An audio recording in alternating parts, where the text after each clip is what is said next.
Rick, it's great to see you as always. Hey, good morning, Keith, and happy summer. It's really here. Oh boy, is it. It sure is. It sure is. So I thought we would do one on, time management as it relates to the quality of your life experience. We'll call this one Be Mindful with Time. Why don't you kick us off?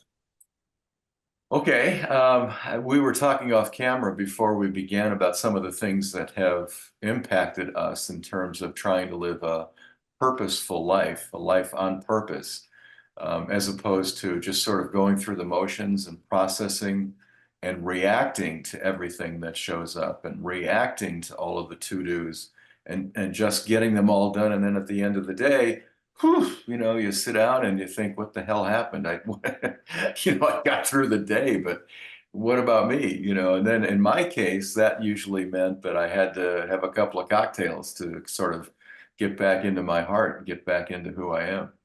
So I guess I don't know how everybody relates to this topic, but for me, to keep my life on purpose for the past few years, I've been trying to do more or less, three, four, five different things that I think have been helpful for me. So let me give you my five, and then I'd like to get your comments on seeing what you do and how you avoid processing life and instead living life on purpose. So I guess the first big thing, and this is really hard to do in our culture, especially with so many obligations that we have, family, career, the spouse, the fun that we want to do, our workouts, uh, shopping, errands, just living a life of a human being. But I just decided that I was going to do just one thing at a time, and guard against multitasking at all costs. And I think that's very hard. So I like the idea that when I'm watering my garden, for example, I'm just watering my garden. I'm not doing anything else. I'm not on the phone. I'm not trying to set up an issue for later today or a meeting with somebody or solve a problem. No, I'm just watering my garden. Now, here's a weird thing that's happened to me that I really like that was very uncomfortable at first. I used to do business lunches, business dinners as a way of not only eating, but also trying to solve whatever I needed to solve or push along whatever issue I needed to push along in my practice. I don't do that anymore. I don't take any business lunches. I don't take any business dinners. If I am accommodating a client or a colleague or I have to go to a dinner, I'll eat first and then I'll go to the dinner. I know that sounds bizarre, but the reason is I don't have to worry about eating. I can just focus on what I am having the dinner for, what the colleague is meeting me for. And then when I'm by myself and eating, I'm just eating. I'm enjoying my food. I try to just focus on the food and being grateful for having the food. So that would be my first tip. And I guess my second one is sort of similar, which is not only do I not multitask or try to not multitask and be vigilant and guard against multitasking, but I try to do whatever I'm engaged in completely and deliberately. In other words, I'm doing it slowly, I'm doing it deliberately. So I'm doing one thing because otherwise, the way I work is I just rush through it to get to the next thing. The goal used to be everything on the to-do list has to be done. I don't do that anymore. So one task at a time, and that guards against me rushing if I do it deliberately and slowly. And the idea of doing it completely, I guess, would be the third thing, and that is that I have to be mindful of the fact that if I have to move on to something else, life gets in the way. You often can't do just one thing. You're going to be interrupted. I try to complete as best I can, like cleaning up.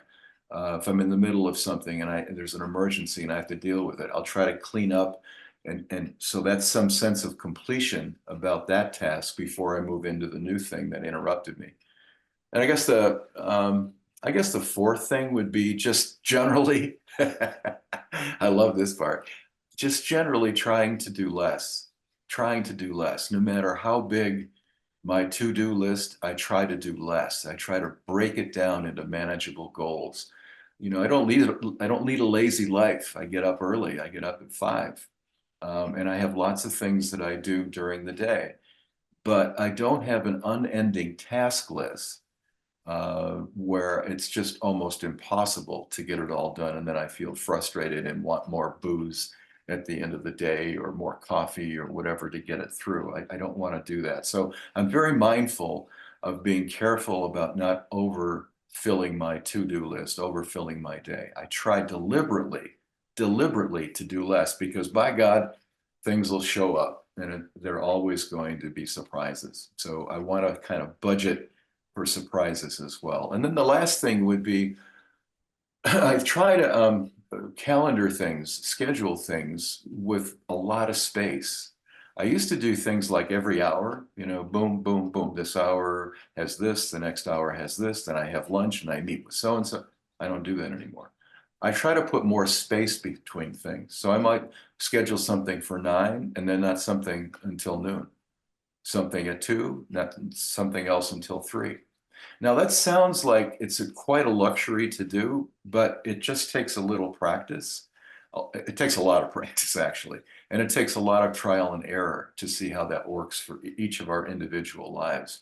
But by goodness, my goodness, at the end of the day, after these few years of doing this, I have to tell you, it's such a feeling of peace and living my life on purpose. I have less of this feeling that I'm always striving, I'm always out of time, I'm always out of energy. I need to have alcohol to relax. I don't have that anymore. I can get through the day. I still have upset, I still have anxiety, I still have all the rest that everybody else does. But in this particular area, I feel an inner peace that I didn't have before I started doing this. That's my 5 tips. Rick, I love all five. In some fashion or another, I get the same five. I'm very mindful about how I spend my time. And I try to do many things, one thing at a time. So I love that. I think our listeners will totally benefit by slowing down and doing that. And one of the things that one of the benefits or outcomes of that kind of routine and commitment to that kind of routine is I miss less. I really Mm, miss less in, with what people have to share or how they show up.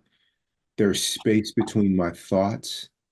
mm, So I'm really clear about like the thoughts are often at the effect of some past experience that my psyche has held on to, or my heart has experienced, mind is bothered by something like that.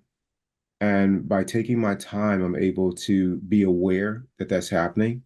mm. And then I can let that go to be really present with the reality of the moment of the person in front of me or the situation without making it a problem.